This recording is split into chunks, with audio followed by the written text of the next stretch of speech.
hai bò của ông Hoàng Văn Tu và ông Hoàng Văn Mỹ với cân nặng xấp xỉ nhau, chênh nhau chỉ có 10 kg mà thôi. Chắc chắn sẽ đưa lại cho toàn thể quý vị và các bạn những pha đấu đẹp mắt và gay cấn.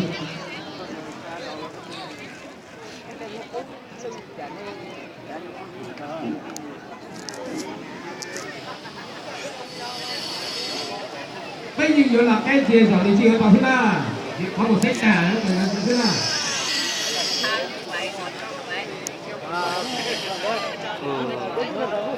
Chắc khỏe rồi không? Tỏ từ con rồi thì cái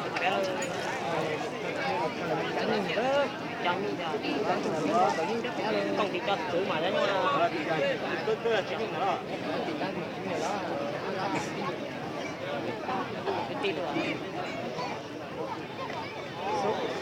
Sau trận đấu này sẽ là trận tóm kết của hạng A.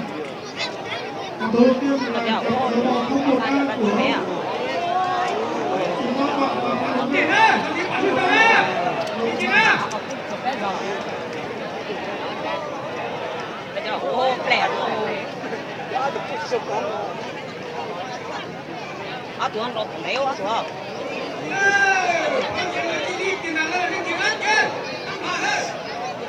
Có tiền, có treo tiền giàu rồi. Ra là cái đặt luôn nữa đó. Chúng ta làm sao?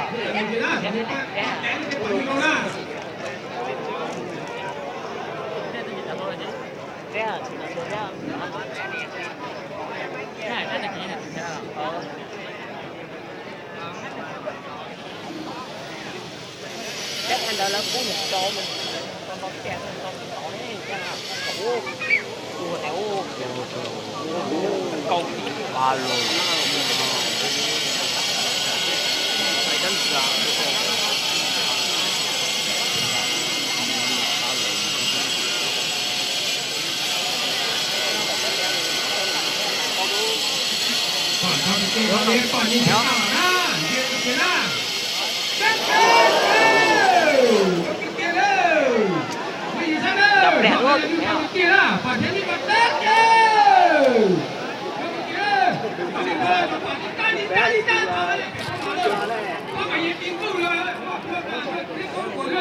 mẹ chào tiền từ ốc hạt cú chụp cái rồi Quần cháu ngu rồi.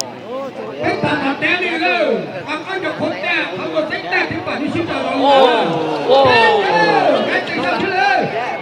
chắc đang nghèo mấy blog này có tiền béo Ô, thôi, có cứ đè thôi. Thì phải đi xin tờ ra. Ta phạt té đi thế là cho thế là nó tiền tả lại. Trong này trong thế cứ chỉ bao nhiêu tiền khá mà té đi thì phải đi xin tờ ra. Chết chứ!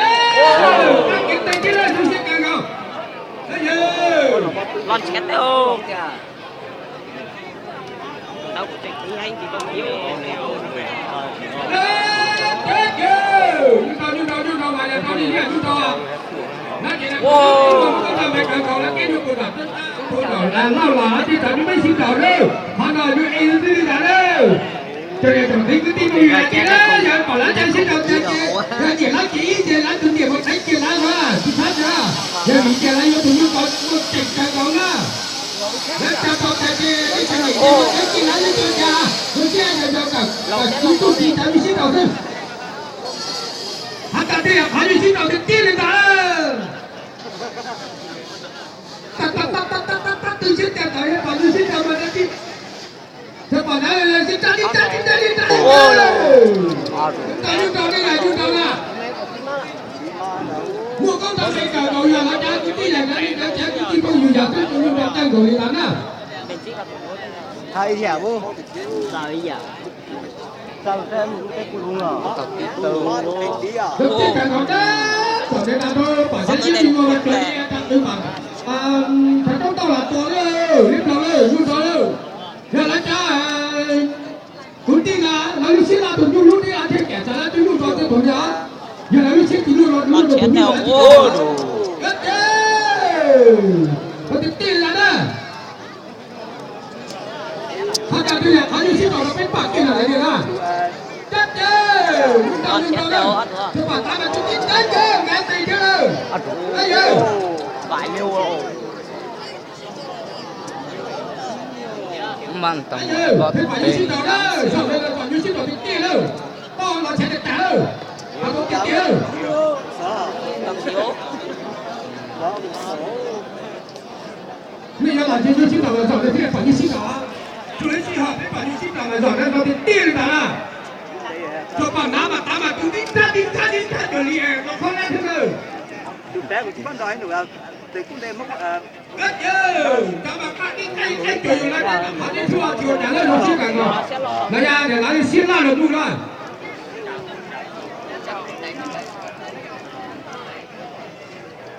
đó đó Tí xíu, tụi bé tí xíu. Tụi bé ăn bao nhiêu mà tụi bé.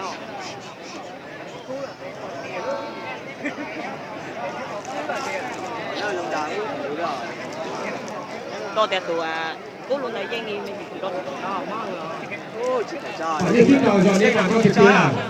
Tôi là tụi nó nhắc đầu tiên đó là việc làm một đám như thế phải đi xin đầu ra. dạ Tôi chỉ tiến rồi. tùy cũng chả cũng lên